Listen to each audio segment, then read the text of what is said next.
Lúsífer var þessi erkiengil sem Gabriel, Mikael og Lúsífer og þessi sem voru hjá Guði og voru hans svona æðstu englar. Og Lúsífer var þessi engil sem var kastað himninum og einum þriðja djöflana eða órana eða púkana og það eiginlega upphafið að djöflinum þar sem hann kemur þannig fram sem þetta andstæða afl gegn Guði. Þetta syndafall sem var í upphafi þegar að Adam og Eva brugðust Guði og gerðu eitthvað rangt í aldingarinn Eden sem svona skýringafrásaga frá því það sem Eva þýðir kona almennt yfirleitt og Adam þýðir maðurinn, að þarna voru þeir rekin burtu úr paradís og syndafallið hófst með þeirra gerningi og hefur síðan fylgt okkur alla ævi síðan.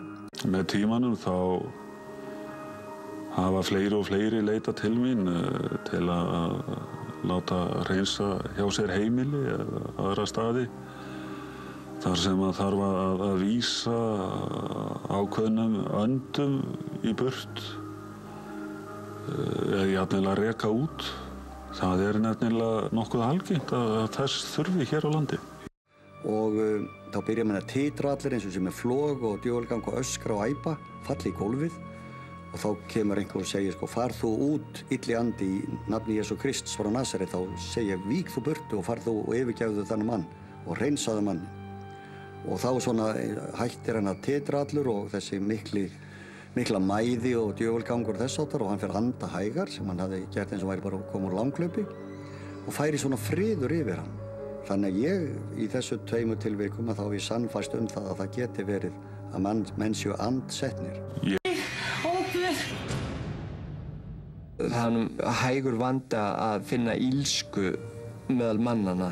Það má segja að hið illa sem við talaðum í kristindóminum í Nýja testamentinu eins og Satan, illir andar og það fram til götunum séu að ýmsu leyti tákn fyrir þessa hluti sem við finnum í mannlegu samfélagi og engin skortur af.